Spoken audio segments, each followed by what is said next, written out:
So welcome to Dror Center. We're the free or independent Scientology center of Israel and of the world. And we have the honor tonight to host Professor James Lewis. I may call you Jim, right? Oh, please. Okay, so we are very pleased to have Jim here with us tonight. And many of us here have been doing Scientology for many years, all of us. And so we know what Scientology is all about. And I think that sometimes when you do something for so long, you don't know what you look like to the outside world. So we would like to hear, how we look to the world. And you know that we have been through a dramatic evolution. Scientology has been going through changes. So you may want to comment on that. Professor James Lewis is a researcher of modern religions. New religious movements. New religious movements. Maybe Jim will explain what that means. Yeah. And has been connected to Scientology, to the Church of Scientology management for many years. Has written much about Scientology, has researched Scientology for many years. And we would like to hear what you know about us and what you have to say. Okay. Thank you very much.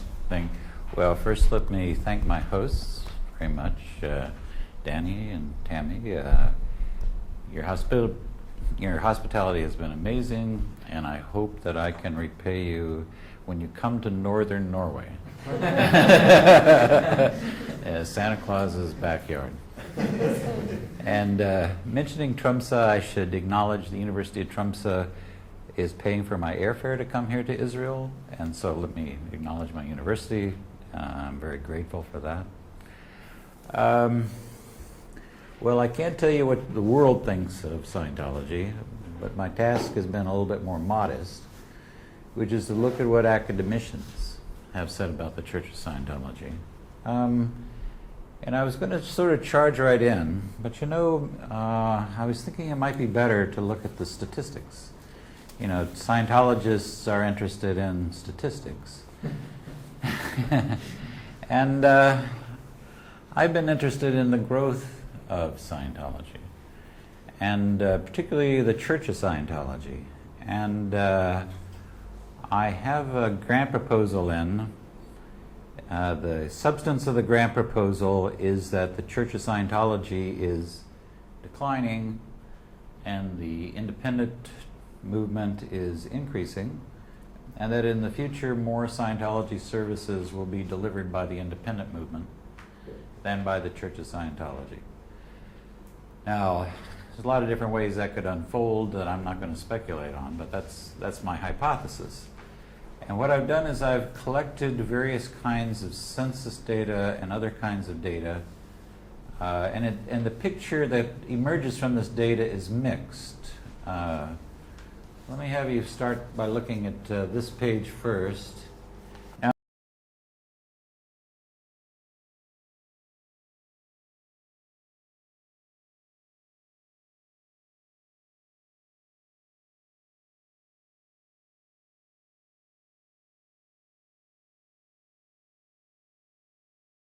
Now, in the United States, we don't collect religion data as part of our census. And people say because of the separation of church and state that we can't. But you can see that Scientology is growing between 1990 and 2001. It appears to drop off really sharply in 2008. Now, that's probably at least partially a sampling error. In the 2008 ERIS report, they had a category that just called new religions. And what the people who conducted the survey said is that with such small religions, we can't get accurate data, so we don't want to, but you could write them and you could get the breakdown. So I wrote them and got this breakdown. So I doubt that the Church of Scientology in the United States fell off by half in those 7 years. However, I think there is a decline in the church membership in the Church of Scientology in the United States that is at least partially reflected in this data. But when you look at Canada, the United Kingdom, and Australia, Scientology is very small. And the claim that statistics are out the roof, we're growing, is inaccurate. So Jim, but the numbers for the U.S. yes, from 55 to 25, that is for the whole population. it's a sample of the whole population. It's a sample, but then it's extrapolated for the whole nation. It's estimated, yes, for the whole nation. Estimated for the whole It's not a nation. census, it's much more simple. Yeah. It's pretty flat. But this is a, Statistical extrapolation. yes. 25,000 is the estimated number of Scientologists In the entire US. country. In the entire U.S., 25,000. Okay, got it. So the best estimates I've seen for total numbers of people in the Church of Scientology is 50,000. Worldwide. Worldwide. And I've seen, I was sent a survey that was taken of Sea Org members just a few years ago, and they're a little less than 5,000 members of the Sea Org.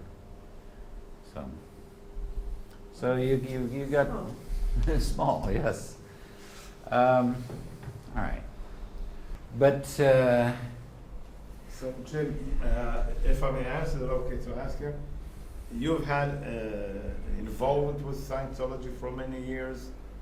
You mentioned to me that you knew well Heber Jentzsch, Yes, and that yes, you have yes, done yeah. work for Scientology for many Well, years. so I started interacting a little bit with Church of Scientology. I started working on a videotape, long story behind that, in which I started to talk to Heber Jentzsch. I had a number of conversations with Heber Jentzsch on the phone. See, this was the mid-'80s. In 1989, I moved to California, and I was in Southern California working with a fellow called Gordon Melton, who's a major scholar of new religious movements and American religion more generally. And I started getting invitations to come down to Scientology events in Los Angeles, come down to Celebrity Center events. And I should also mention, across these years, I was occasionally contacted by the Church of Scientology. They identified me as an ally. And they would ask me, again, very rarely, to write a letter. For example, the country of Spain wanted Heber Jentzsch to come back and stand trial for something. And so I was asked to write the Spanish embassy saying, well, you know, he shouldn't be brought back, blah, blah, blah, blah, blah. And it was always very mild requests. They didn't try to exploit the relationship terribly. It was all, and that research I was doing on ex-members eventually gets published, and the Church of Scientology really liked the results. So the Church of Scientology really liked my findings, and they asked me if they could reproduce some of my articles, and I said, yeah, anything to promote my work. And so I had this mild relationship with the Church of Scientology, although I have to say I became good friends with Heber Jentzsch, and he was kind of the face of Scientology for me. And I mean, I still to this day regard him as a good friend. What time is this we're talking about? The 1990s and the first decade of this century, before they sent Heber to the re-education camp. Heber was the president of the He- Church of Scientology. It was more of a nominal position, but he was president of the International Church of Scientology, and big-hearted guy, and man, he was a professional singer. I heard him sing once. He was really. He even used some Hebrew songs. Ah. Yeah, he was singing for Danny, like Danny And came. when I met him, he sang Hava Nagila. So I don't know. Part of my distancing now from the Church of Scientology is when they put Heber Jentzsch, when they took him off the front lines and kind of stuck him in prison. I thought, there's something not right here. And, that wasn't the only thing. But, so the face of Scientology for me was in prison. And then I was hearing more and more more negative information was coming out. Some stuff I was aware of, some stuff I wasn't aware of. And so now I've they haven't declared me yet. But I have a feeling it's right around the corner.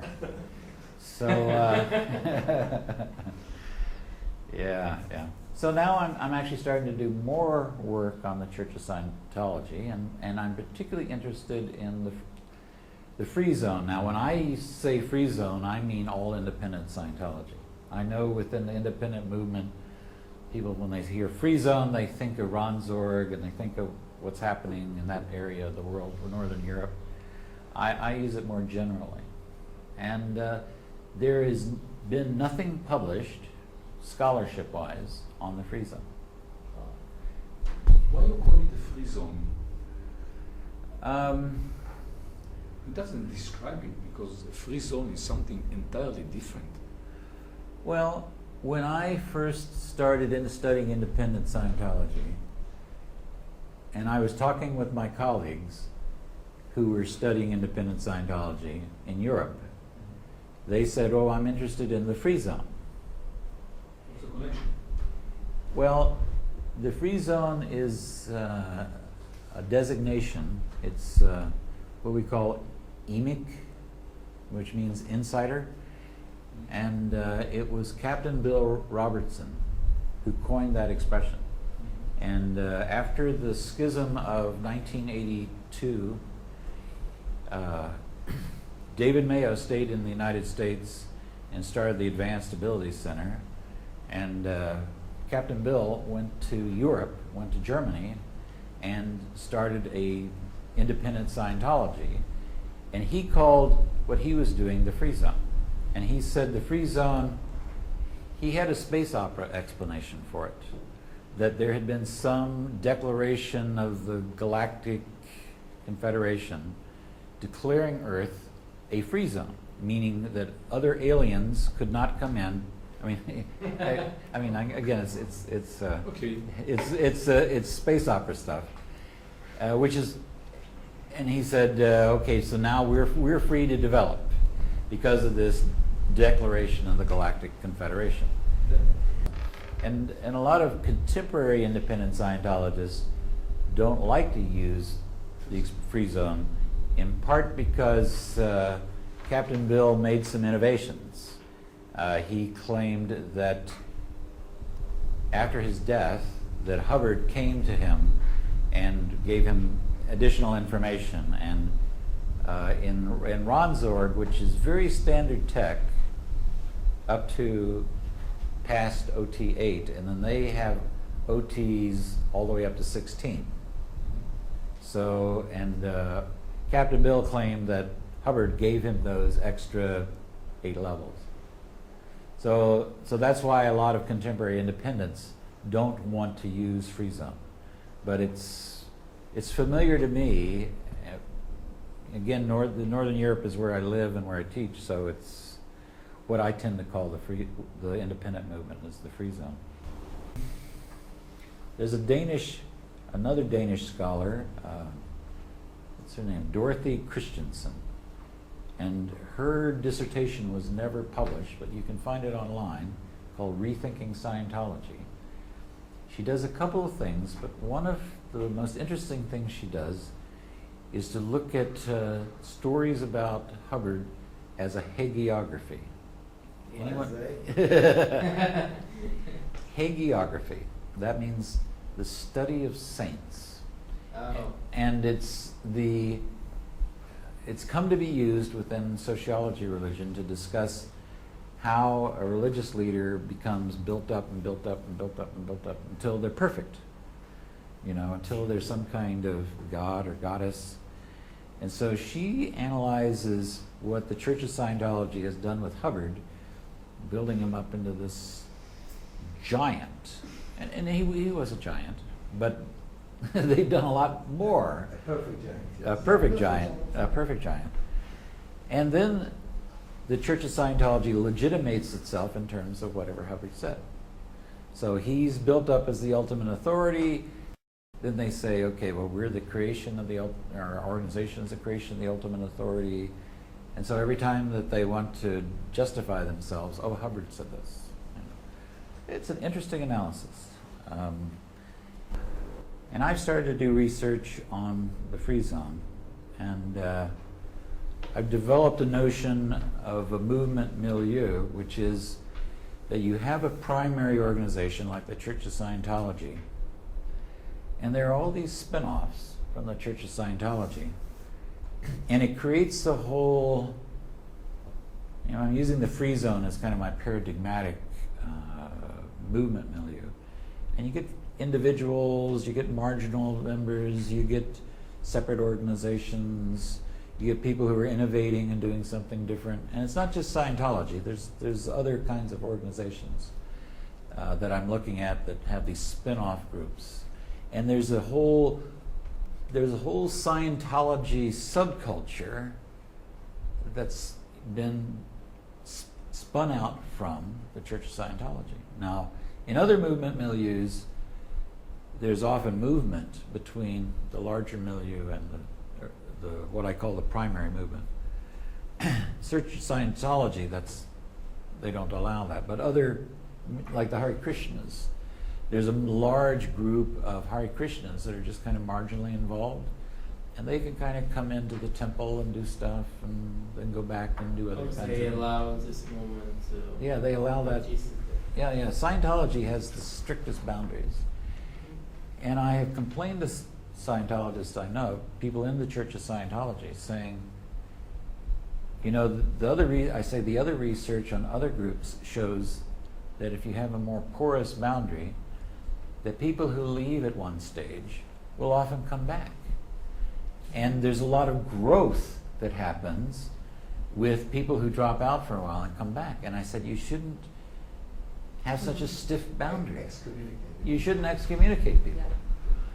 And of course, they say, yeah, we hear you, but they're not going to change their policy. Pardon me? Yeah. Even in the ghetto.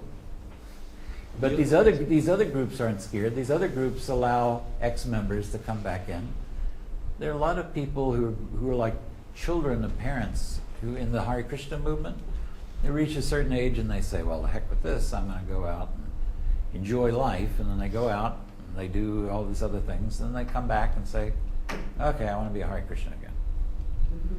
And with those kind of porous boundaries, you can accommodate that kind of experimentation, which can't be done in the Church of Scientology. That's why we say, or many Indies say, that the reason for this is because the organization doesn't say people disagree with us and we don't like it. They say people will expose us and we don't want that. Which means that maybe in other places people disagree, there's a main organization, but the organization is not corrupt. Okay, it's just an organization. People drop out, come back.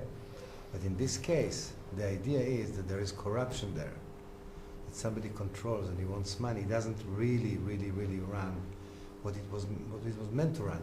And because he has something to hide, he's so strict because he's scared, as he said. He doesn't want to be exposed. That's why he keeps everything closed. This is one of the reasons why we think they are so uptight about this thing. Yeah, it's an unfortunate policy. Okay. And one of the articles that I wrote, and actually I found it online, someone had copied it. I wrote an article called Scientology Upstat Downstat. and I, that's you know the insider to lingo. But I'm looking at how, in that article, I'm summarizing the Church of Scientology. This went into another anthology, some friends of mine, their anthology. But I also look at how Scientology shoots itself in the foot. The worst things you can say about the Church of Scientology are the things that they did trying to control their public image.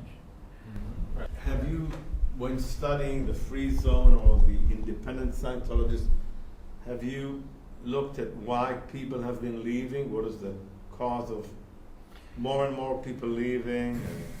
Well, you know, some people, there's so much information out there that if someone has the slightest doubt and they start looking at the internet, they find information that says, well, and that will explain certain problems they're having. You know, if someone is feels like the church is asking them to donate too much, now they say, gosh, you know, I've got this, I love Scientology, but I'm being asked to donate so much money. And then they'll say, well, maybe I should go out and check out this information that I'm not supposed to look at. And I think that's prompted it. And then there are, you know, the management of the Church of Scientology has some severe problems. And I think that when someone is hurt by some of the management in the Church of Scientology, then they, gosh, I gotta leave. I mean, So you're saying the management of Scientology has problems. What are you referring to? oh, well, you know, what made the news in the last few years has been accusations of the current leader of the Church of Scientology physically abusing people. I mean, that's the extreme example. And, you know, if you're the head of your religion comes along and hits you, and I'm not making an accusation, but that's the story I'm hearing. If that's true, then naturally you would think, hey, Scientology is not fun anymore. Yeah, but you know, it's rumors. If he's not in jail, so you know, how can you know? You just I don't know. But lots of people are leaving, and a lot of upper management people who've been involved for a long time,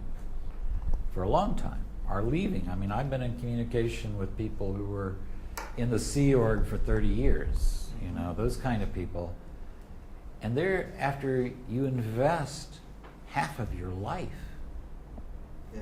in an organization, you don't casually leave it. It has to be some major issue that causes you to leave, whatever that major issue is. And Have you maybe identified a few major causes for such people leaving?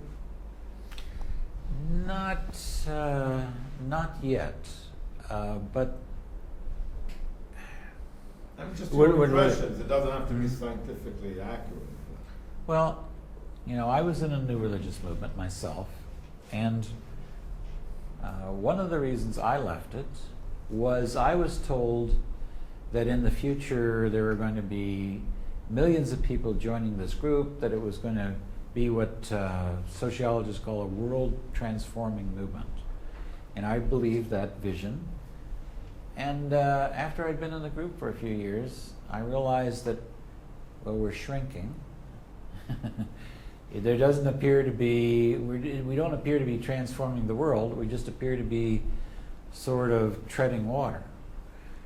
And that's one of the reasons I left my organization, was I thought, hey, it's just going to be some small little group that's never going to change the world, really.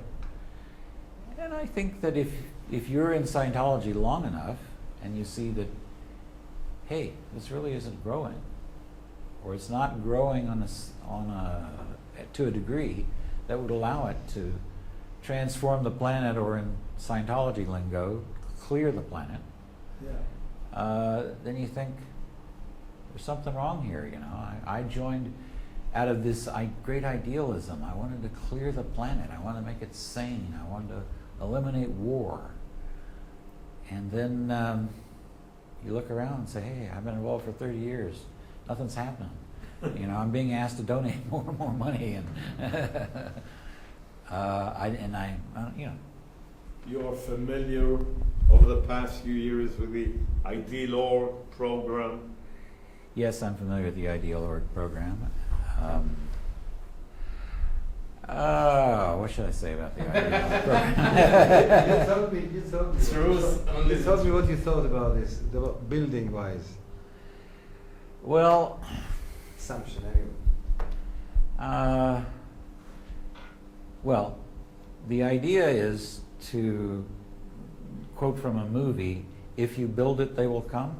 I don't know how many of you saw that movie, but that's the idea behind the ideal org. If you build it, they will come. And I don't know whether that was the original idea in the mind of the Scientology management. Talks about be to have. Well, Ron So let's talks start about with the Ron. be first. Ron talks about ideal orgs, but he doesn't talk in terms of building these palaces, Castles. castles, and so I noticed at the Chicago org. I used to teach a little bit in DePaul University. I used to go down and teach night classes from Wisconsin down into Chicago. And people were being asked to donate. They were building an ideal org in Chicago when I was there. And they were donating all this money and not able to buy advanced services. And another motivation that people who are more critical say is that, well, it's a real estate business asset. And let's get all these people to donate money and build up all these assets. And so if anything happens to the Church of Scientology in the future, we've got all these assets we can sell. I mean, Nobody knows to whom it belongs. well, it belongs to the management of the Church of Scientology. You don't want to say a name, so you'll say management. Who is the manager? Make a private. Well, you all know who the management is, so I don't need to say anything. So you say for sure it's private management, it's a private property? No, it's church. It belongs to the Church of Scientology, but there is the management of the Church of Scientology control everything. So the managers. It doesn't belong to the parishioner. It doesn't belong to the parishioner. From what you know, the management, does the group managing, or is it just David Miscavige nowadays? Well, David's clearly the center of it, so I don't know exactly how he runs his ship. So and again, I can't read his intentionality. His intentionality might very well have been, if you build it, they will come. So Have you discovered any other decision maker or anybody else controlling in recent years except David Miscavige? no, and he's taken offline many of the people that I knew. I mean, I became upset with the Church of Scientology initially because of my friendship with Heber Jentzsch when they put him in the hole. I thought, what's happened? What's happening? What other people, just out of interest, because we knew them too. We knew the managers. Well, some of the people that are leading the independent movement had been at a managerial level. The people at the highest levels of Scientology management, the people at the highest levels of delivering Scientology tech, many of those people have left. I mean, many of those people left actually in the early 80s. Yeah. But, this most recent cycle, there have been a lot more of those people who left. And it's, the Church of Scientology can continue to go along at its current pace. Jim, new religions or Church of Scientology, how is it promoting itself? How is it? What actions is it taking to grow other than buy buildings?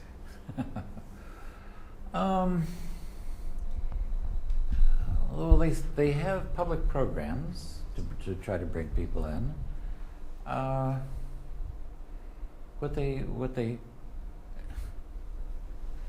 The publication of the basic volumes. Yeah. They have an idea that if they go back and they get the original tape recording of LRH talking, and they say, "Oh, the secretary changed The transcribers. the transcribers made these little changes." Change a few lines. And that's why we haven't been able to clear the planet. I mean, that's really what I'm hearing. And so what we need to do is to get back to the real pure Hubbard and put those volumes out there in all the world's libraries, and that will really help to promote Church of Scientology. Now, I have been in the, not just an author, I've been in the publishing business, and I know how much it costs to produce a book, and if you produce massive numbers of them, books are quite cheap, even these nice expensive Scientology volumes. And they bring it at the warehouse or the factories of the Scientology. So the worth Yes, of producing yes. this book is pennies. Yes.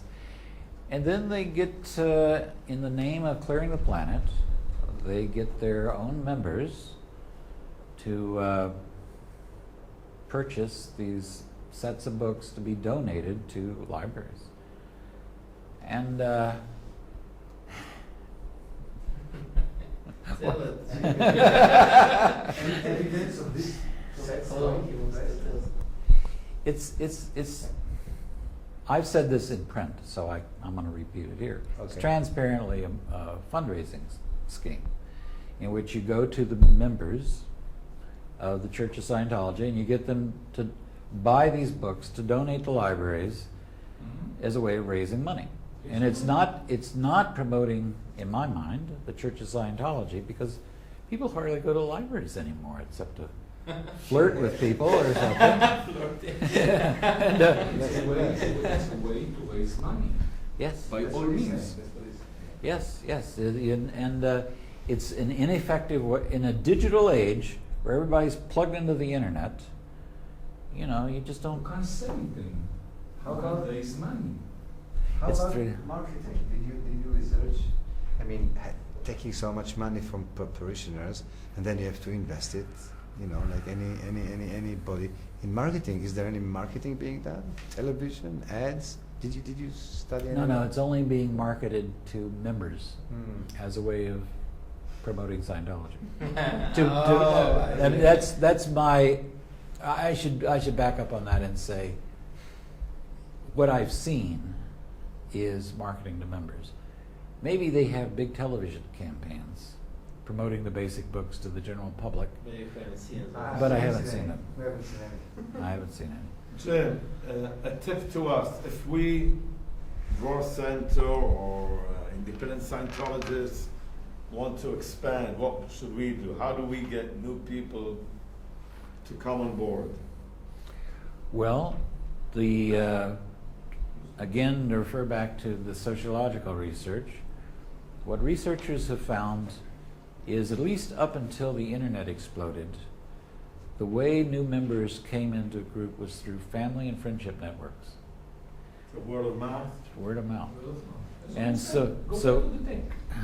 So if you are getting wins from your participation, then you should be telling people, you know, I got this great win, I have gained this great understanding.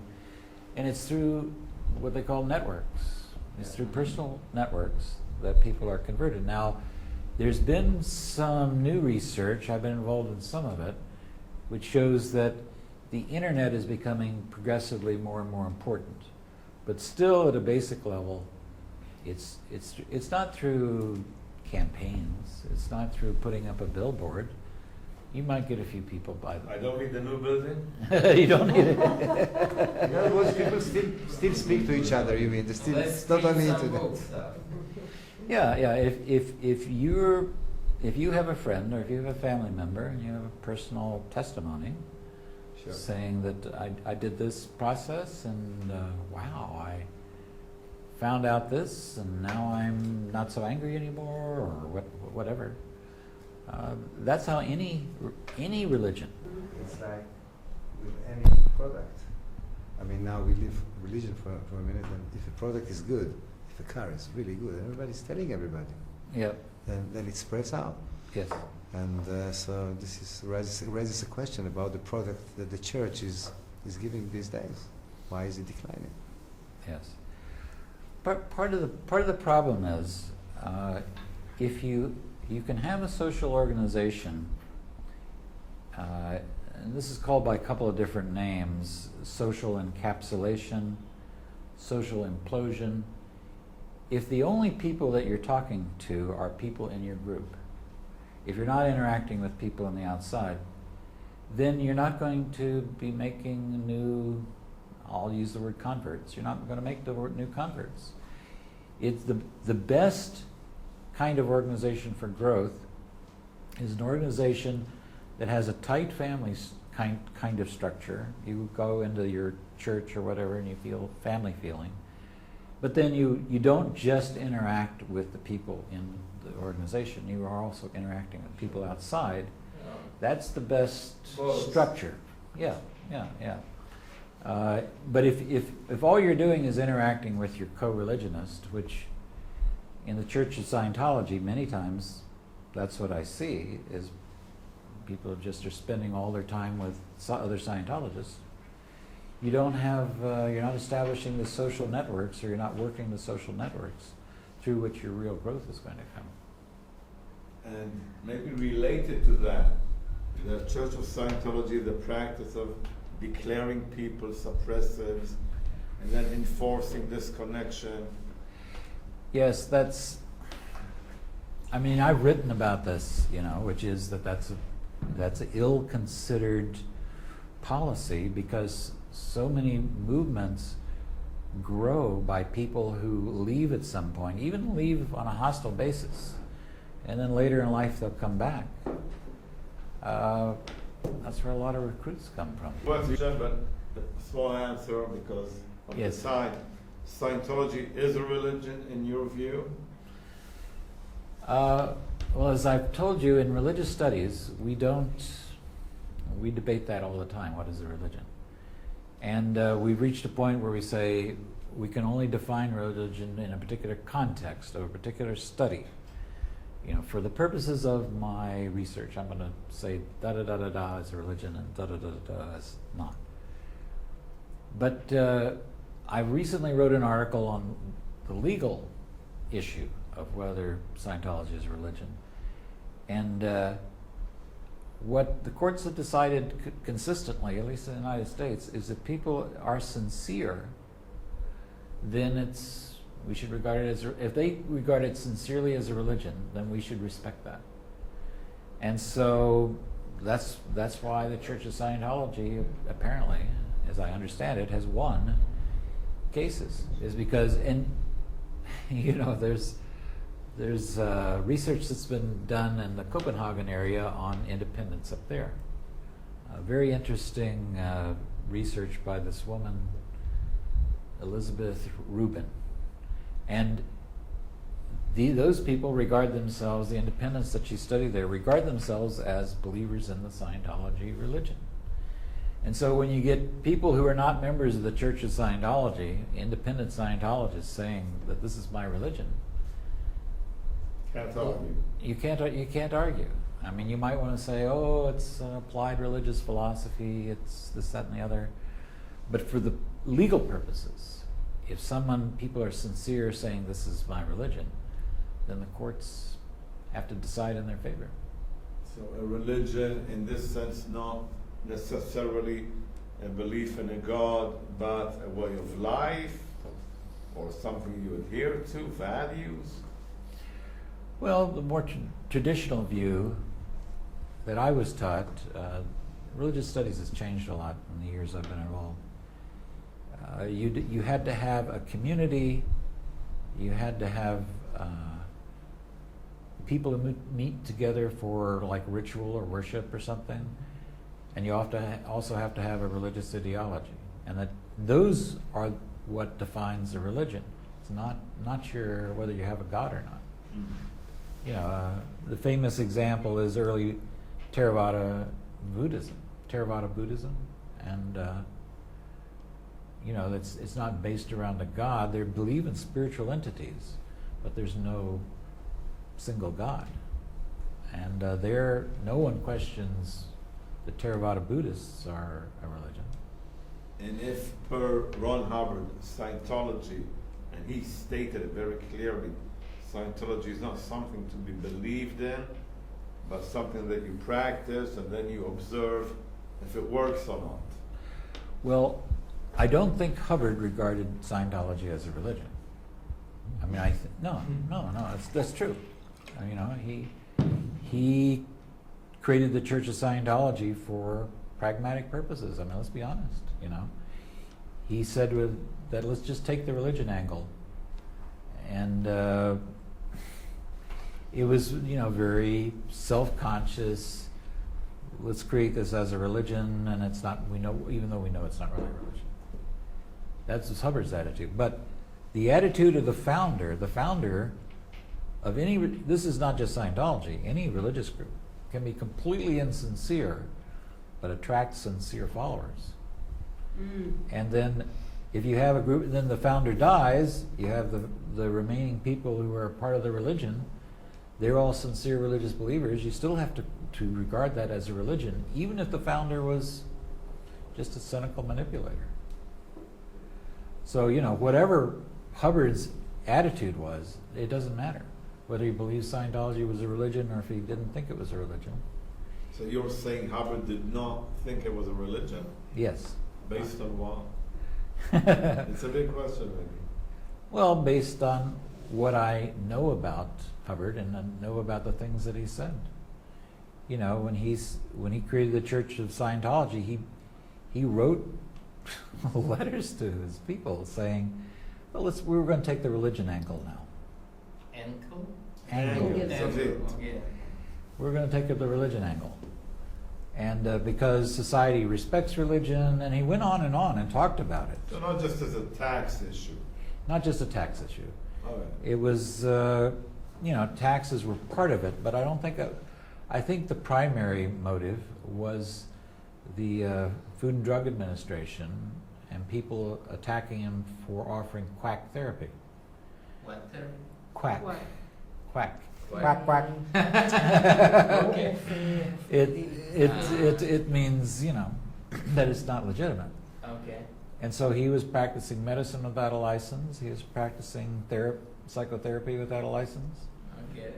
And so by transforming it into religion, he was able to avoid those kinds of criticisms. I mean, One thing, as he progressed in his own research, he tended to understand that what he was doing was related more to the spirit than to the mind and to the body.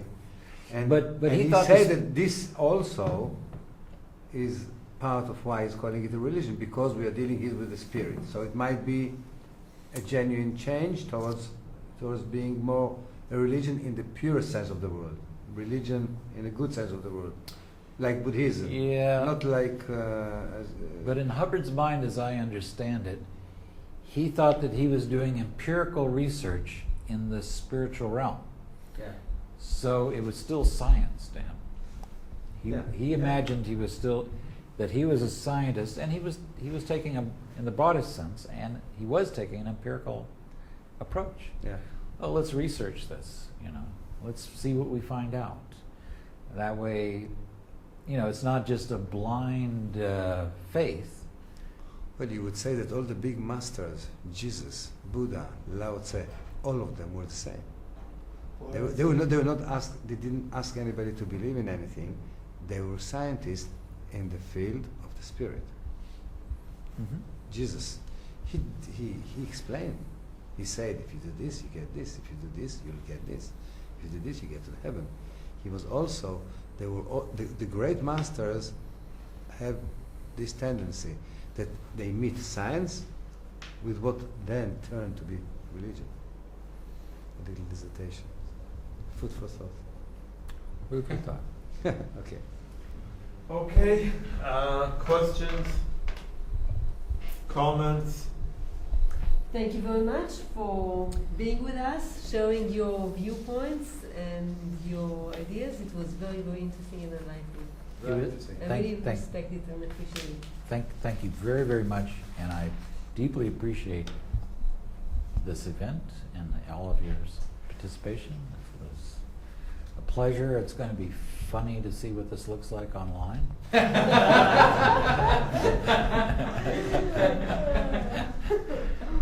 So it's going to be funny to see people's reaction. Comments. Jim, thank you very much for coming to visit us. Jim has spent with us the past 2 days. I hope it was of interest to you. Very much. You and I had quite a few conversations, and I enjoyed them. Other people here had the opportunity to talk to you. So I hope you've learned something Oh, yes. about Scientology, about auditing. We try to get you in session, but it didn't work. If I get my big grant. Then you will have to. But then you will have to pay. Then you will pay. Thank you very much, Jim. It was a pleasure having you in Haifa at Dror Center. We'll see you It was a again. pleasure to have Thank you. a free communication about anything. This is the feeling that I think everybody got, that could speak about anything. Well, as I say, it's going to be very interesting to see what this looks like. Good. Okay, Thank you. thank you. Thank you.